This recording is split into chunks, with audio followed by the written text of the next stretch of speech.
내 마음은 천국의 동산이라는 제목으로 말씀을 전하려고 합니다. 오늘 말씀은 익히 잘 알고 계신 말씀인데 씨 뿌리는 비유이지요. 내용도 아마 잘 아실 거예요. 그래서 그 말씀으로 우리 마음에 대한 주제로 말씀을 전하려고 합니다. 우리 마음에 대해서 어떤 누구나 다 익히 아는 그런 속담이나 뭐가 있을까 해서, 근데 제 수준에서 얼른 생각나는 것은 이렇게 10길 물속은 알아도 한 길 사람 속은 모른다. 이게 제일 먼저 생각나더라고요. 10길. 길은 이렇게 도로 아니고 사람 키만한 높이를, 길이를 한 길 그래요. 10길이니까 10사람 키만큼 깊으니까 제법 깊은 물도 알 법한데 한 길밖에 안 되는 사람 마음 모른다. 이제 알다가도 모를 것이 사람 마음이지 않습니까? 다른 사람뿐만 아니고 우리 각자의 마음도 그래요. 우리 각자의 마음도 그렇잖아요. 그죠? 알다가도 모를 것이 내 마음이에요. 여러분도 마찬가지일 거예요. 아마 서로 다 그렇죠. 날마다 우리 변화무쌍한 그런 마음의 그런 요동침, 변화 이런 것들을 경험하면서 살아가는 것이 인생이라 할 수 있겠죠. 웬관히 같은 마음이라도 어떻게 하느냐에 따라 그 마음이 때로는 깨끗한 마음이 되기도 하고 때로는 더러운 마음이 되기도 하고, 지난주에 나눈 말씀처럼 때로는 악한 영이 그 집에 마음에 들어와서 여기 내 집이다 하고 자리를 틀면 그게 악한 마귀의 사탄의 소굴이 되기도 하고, 때로는 하나님의 영이 임하여서 그곳에 우리 마음에 천국이 이루어지기도 하는 것이지 않겠습니까? 그래서 참 마음이라는 것이 변화무쌍, 알다가도 모를 것이죠. 남 이야기 할 거 없습니다. 각자가 그런 거예요. 우리 다가. 그죠? 오늘 말씀에서는 하나님께서 그런 우리의 마음을 한번 밭이라고 생각해 보라, 이런 얘기예요. 이 비유의 말씀이에요.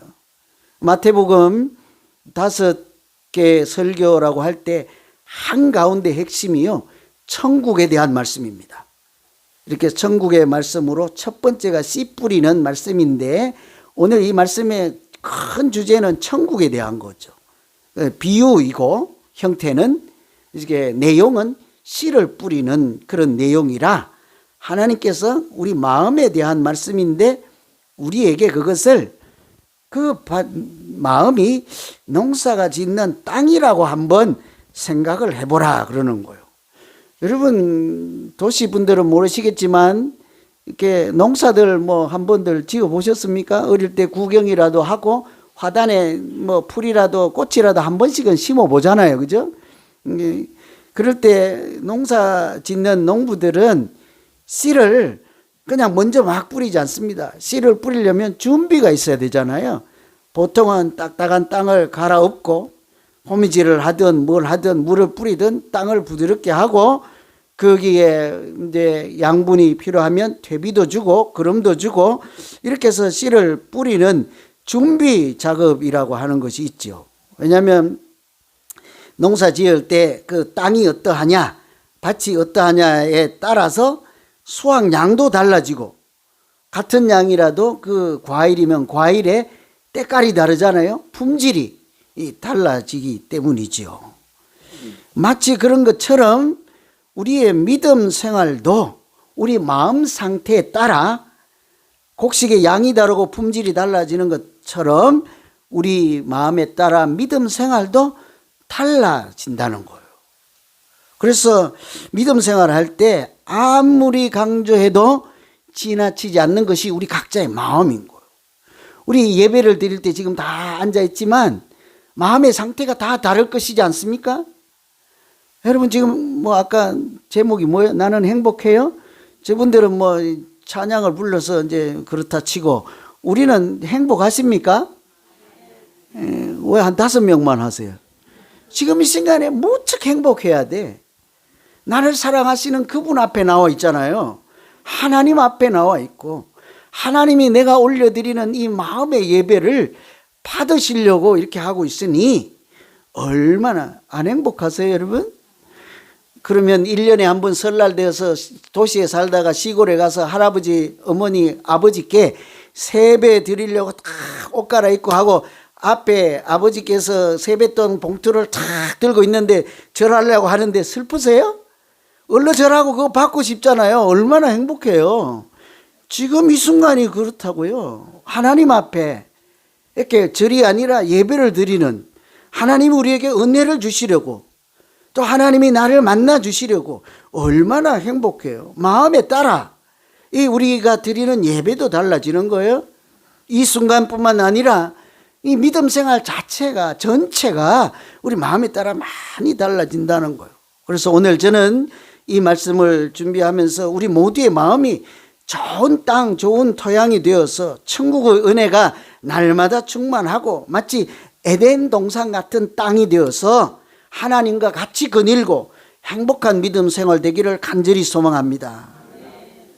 우리 마음이 어떠해야 그런 믿음 생활이 가능할까요? 오늘 말씀을 보면 부드러운 마음에 하나님께서 은혜를 주시고 하나님이 역사하십니다. 부드러운 마음이에요. 19절에 보시면 아무나 천국 말씀을 듣고 깨닫지 못할 때는 악한 자가 와서 그 마음에 뿌려진 것을 빼앗나니 이는 곧 길가에 뿌려진 자다 그랬죠. 뭐 길어서 그런데 첫 번째는 네 가지 밭이 나오잖아요. 씨 뿌리는 비유에 첫 번째 밭이 길가라는 얘기예요. 길가는 뭐 여러 가지로 해석을 하는데 고랑이 있고 이랑도 있고 뭐 사람이 밟고 다니는 데도 있고 곡식이 자라는 줄도 있고 길에도 이렇게 사람들 있는데 한마디로 딱딱한 땅이라는 얘기예요.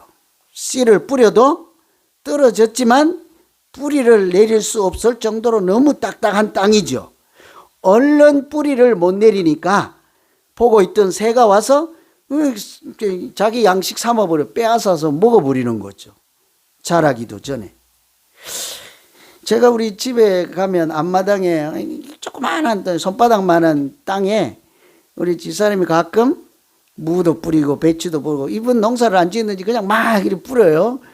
뿌리는데 이상하게 새들이 와서 짹짹짹짹짹 그래. 처음에는 몰랐어요. 왜 새들이 우리 집에 와서 저럴까? 어디 놀 데가 저렇게도 없나 싶었더니 목적은 씬 거예요. 걔들 눈에는 보이는 거지. 그래서 흙으로 묻지 않는 씨는 근데 나중에 보니까 기다렸다가 우리가 사라지면 땅까지 파서 씨앗을 물고 가버리는 거예요. 걔들 양식인 거죠. 그런데 땅에 묻히지도 못하고 딱딱한 땅이라 얼른 뿌리도 내리지 못하고 새들 눈에 보이니까 얼른 그냥 쪼아 먹을 거 아니에요. 여기서 말하는 새는 악한 영, 사탄이 하나님께서 우리에게 주신 생명의 씨앗인 말씀을 그냥 빼앗는다는 얘기죠. 결실을 하기도 전에 뿌리를 내리고 자라기도 전에 그렇다는 거예요. 그래서 우리 믿음 생활이 똑같습니다, 여러분. 하나님 말씀이 내가 가만히 있으면 그것이 저절로 자라거나 이렇게 열매를 맺지 못하죠. 말씀은 똑같이 생명의 말씀입니다. 하나님께서 주신 것이니 진리의 말씀입니다. 죽은 말씀은 결코 아닐 것입니다. 말씀에는 아무 하자가 없는 거예요. 그런데 받은 우리에 따라서 때로는 저분은 딱딱한 마음이야 이럴 거 없어요. 우리 각자가 오늘은 딱딱하다가 내일은 부드럽다가 그럼 또 계속 부드러우면 되는데 그것도 모레는 또 딱딱해질 거잖아요. 우리 마음이. 이게 변화무쌍하니까 그런 변화무쌍한 네 가지 토양을 우리가 다 경험한단 말이죠. 이게 내 마음 이야기예요. 남 마음 아니에요. 우리 마음이 그래서 말씀이 떨어져도 마치 딱딱한 땅에 떨어진 것처럼 저절로 자라지도 않거든요. 그래서 신앙생활을 할 때 마음에 대한 얘기를 성경에서도 아주 강조하죠. 아무리 강조해도 지나치지 않는 것이 신앙생활 잘하고 잘 때 먼저 마음 살피는 거. 마음이. 호세아 10장에 보면 자기를 위하여 의를 심고 긍휼을 거두라. 무엇을 심고 거두잖아요. 긍휼하고 의지만 의를 심고 긍휼을 거둔다. 지금은 여호와를 찾을 때니 너희 묵은 땅을 기경하라 그러죠. 또 기경이 갈아엎어라 이런 거예요. 농사 짓는 사람들 씨 뿌릴 때 제일 먼저 하는 것이 씨를 뿌리기 전에 땅을 갈아엎잖아요. 또 비를 맞게 했다가 또 딱딱해지면 또 갈아엎고, 미리 많이 준비를 하는 이치가 우리 믿음 생활하고 똑같아. 그 모양을 생각하며 하나님 우리의 마음의 밭을 자꾸 갈아엎으라고 하죠.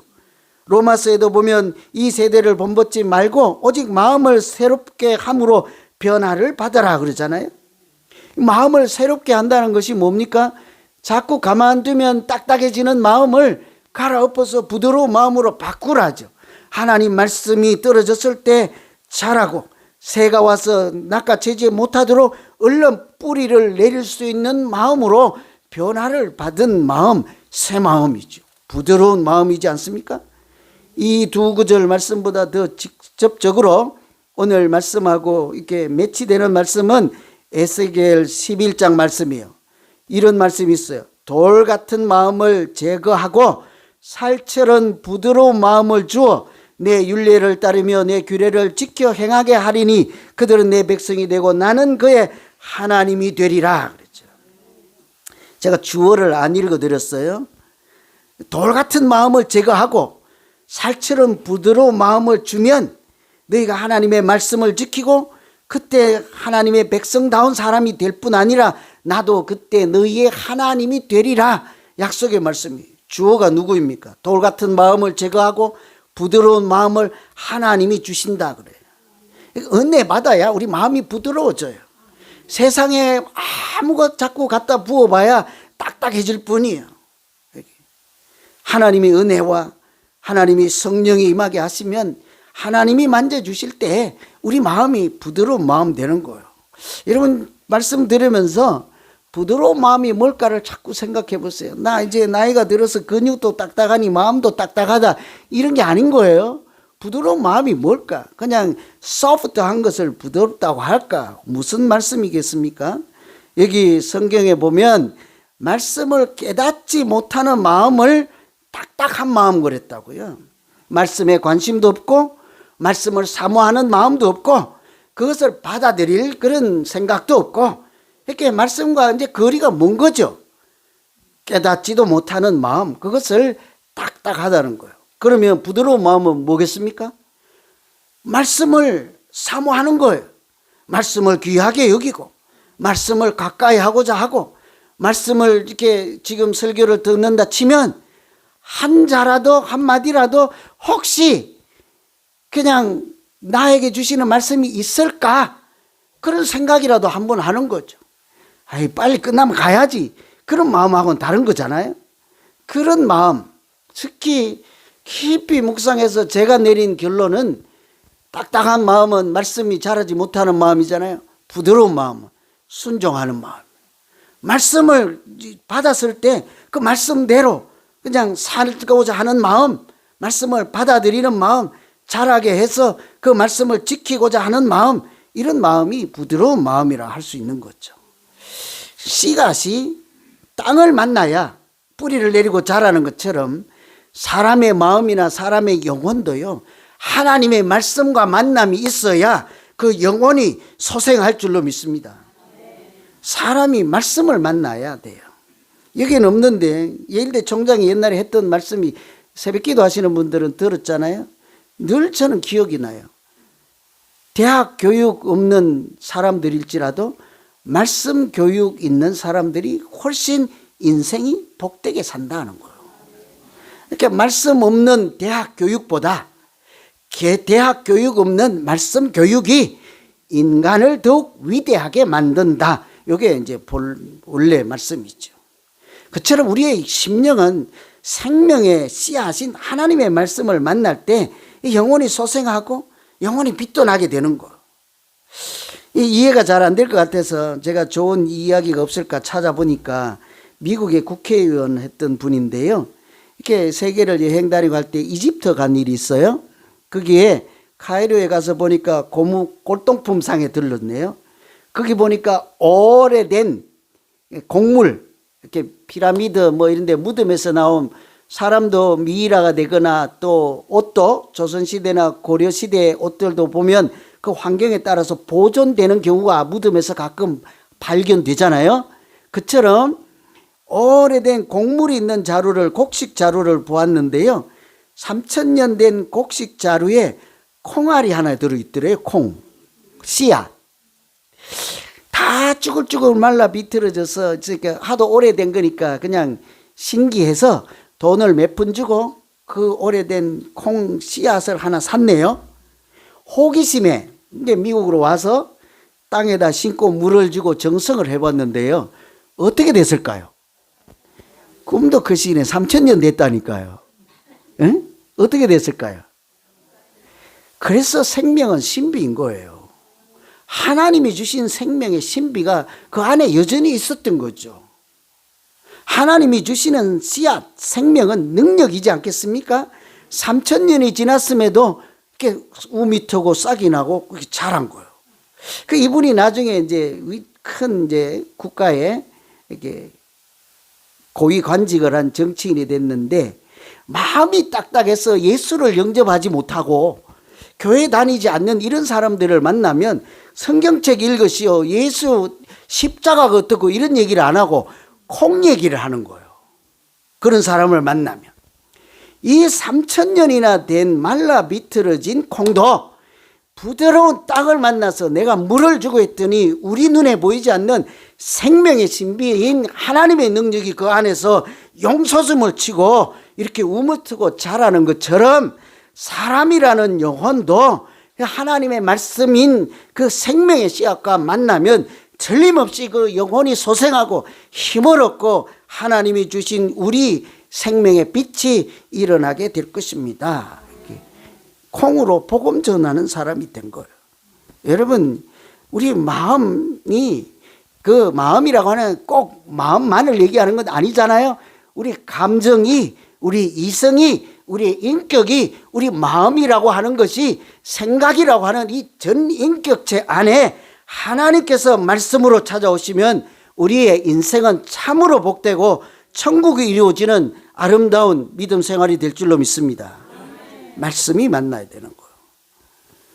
오늘 홈 모임 하는 구역도 있고 또 다른 특별한 날짜에 정해서 하는 분들도 있잖아요. 각자 나름대로 하시겠지만 홈 모임의 대표적인 그 컨텐츠가 말씀 나눔이잖아요. 말씀.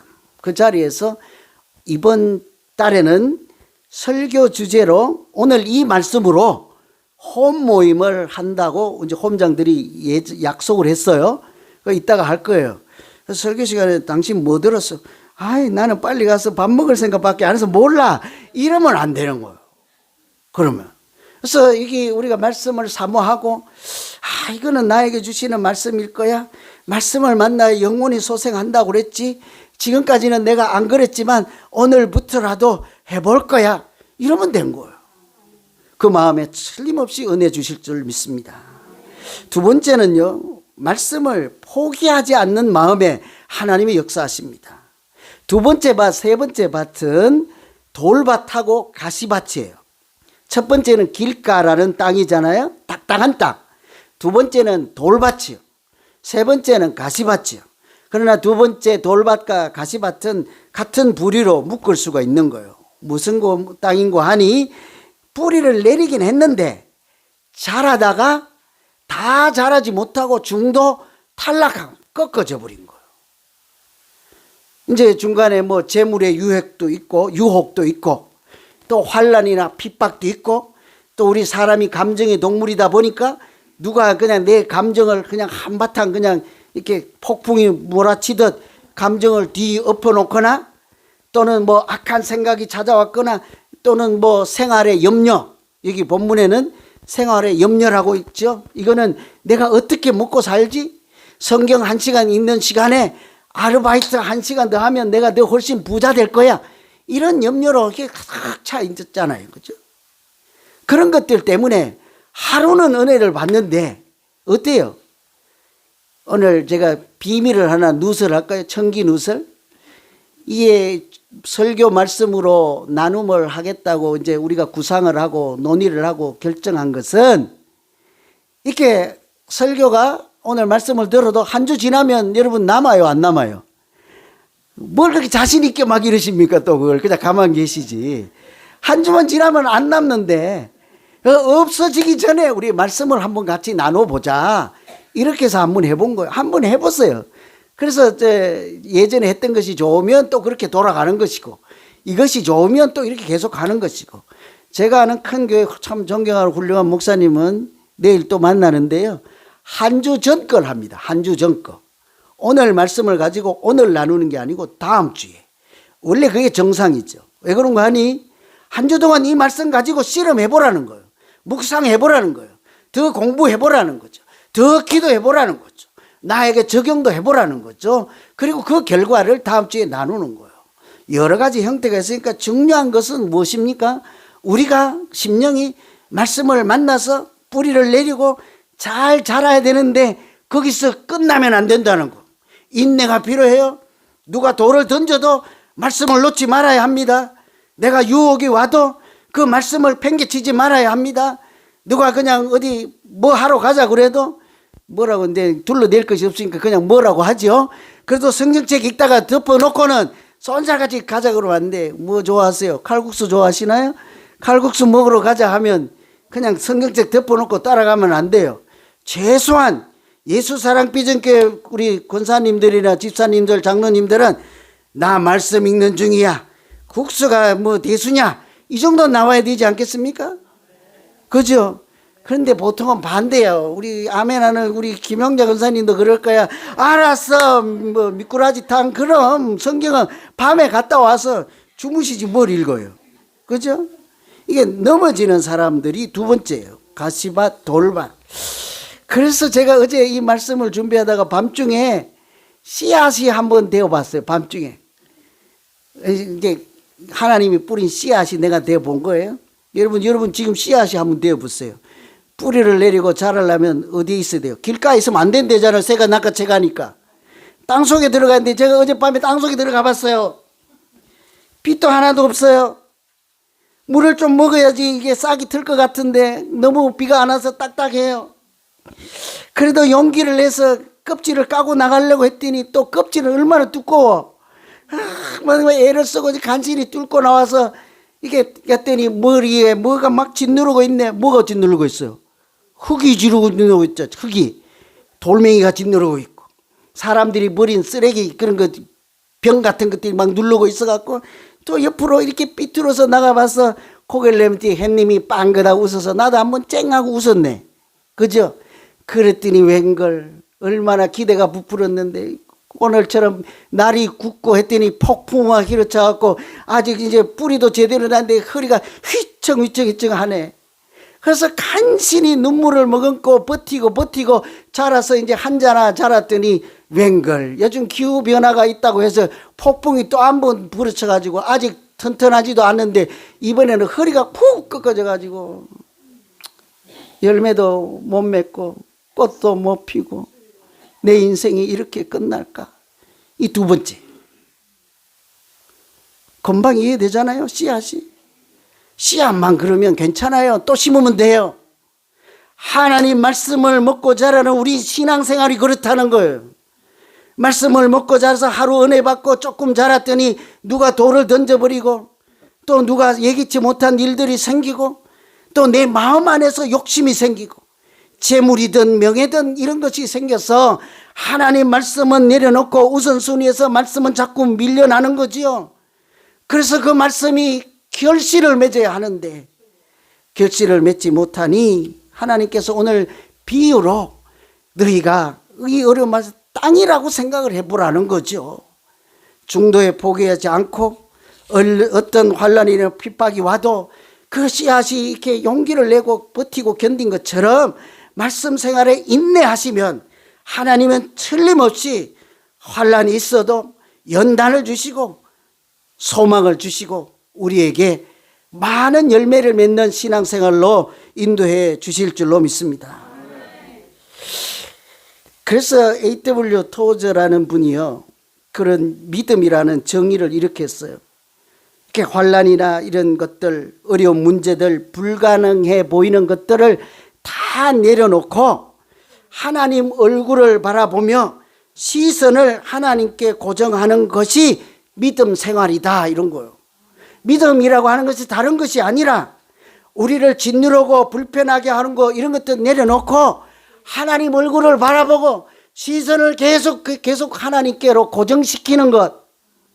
그런데 우리 어때요? 무슨 일 말씀은 눈 돌려버려. 무슨 일 말씀 마음 떠나버리지 않습니까?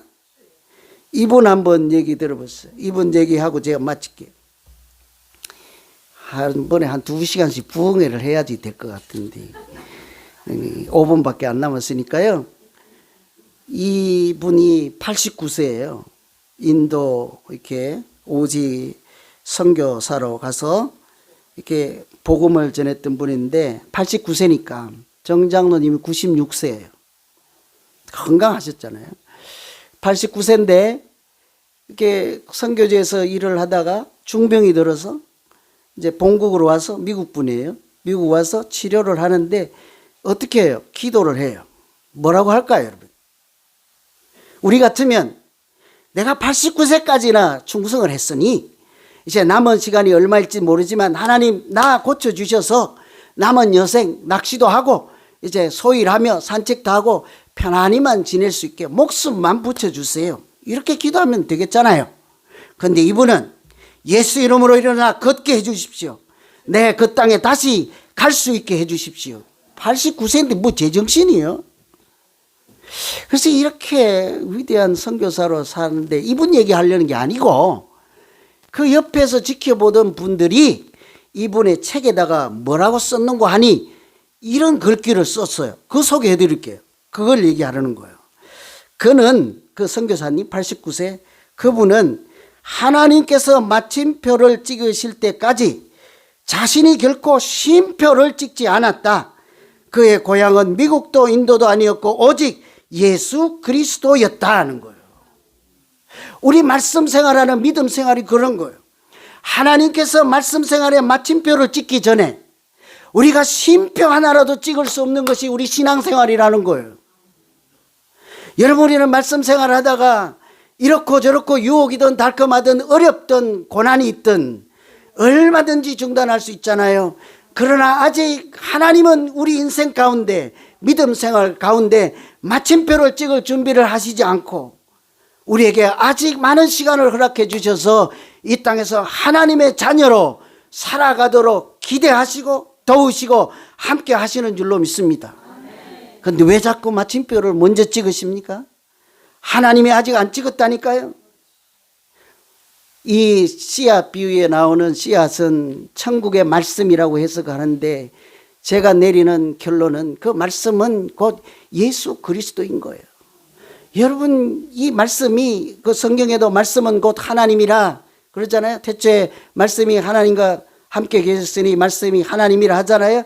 이게 말씀이라고 하든 천국의 씨앗이라고 하든 그것은 예수님과 똑같은 말씀이잖아요. 그러니까 말씀에 마침표를 찍는다는 것은 곧 예수님께 마침표를 찍는 거예요. 나 이제 주님 필요 없어요. 나 주님 없어도 내가 마음대로 살아갈 수 있을 거예요. 여러분 예수님은 하나님의 아들일지라도 말씀에 마침표를 절대 찍지 않았습니다. 복음서에 보면 맨 앞부분에 항상 나오는 것이 광야에서 사탄 마귀의 시험받는 광야의 시험 이야기가 나오잖아요. 주제가 무엇입니까? 하나님이 주신 말씀대로 살지 말고 십자가인 그 하나님이 말씀하시는 십자가를 지지 말고 하나님 말씀에 마침표를 찍고 사탄이 유혹하고 제시하는 길로 가라는 거잖아요. 예수님은 아무리 달콤한 유혹을 할지라도 절대로 그 말씀에 사탄의 말씀에 하나님의 말씀을 종지부를 찍지 않고 끝까지 인내하고 수목을 다하고 이렇게 수치를 당하고 모욕을 당하면서도 말씀의 길을 뚜벅뚜벅 걸어갈 때 십자가에 달리시지요. 그러나 하나님이 부활하게 하시잖아요. 그 은혜로 우리가 구원받게 하시지 않았습니까? 우리 믿음 생활이 그런 거예요. 여러분 무슨 일로 오늘 또 말씀의 종지부를 찍으십니까? 무슨 일로 오늘 또 이 마음이 딱딱해서 하나님 말씀조차도 생명을 내릴 뿌리를 내릴 수 없는 그런 지경에 있습니까? 오늘 하나님께서 은혜를 주셔서 아까 에스겔 말씀 읽고 마치기 하나님께서 에스겔 말씀을 통하여 뭐라 그래요? 내가 너희에게 한 마음을 주고 내 그 속에 새 영을 주며 그 몸에서 돌 같은 마음을 제거하고 살처럼 부드러운 마음을 주어 율례를 지키며 규례를 지키게 행하게 하리니 너는 내 백성이 되고 나는 너의 하나님이 되리라. 이런 은혜가 우리 모두에게 충만하게 되기를 간절히 축원합니다. 기도하겠습니다. 하나님 아버지,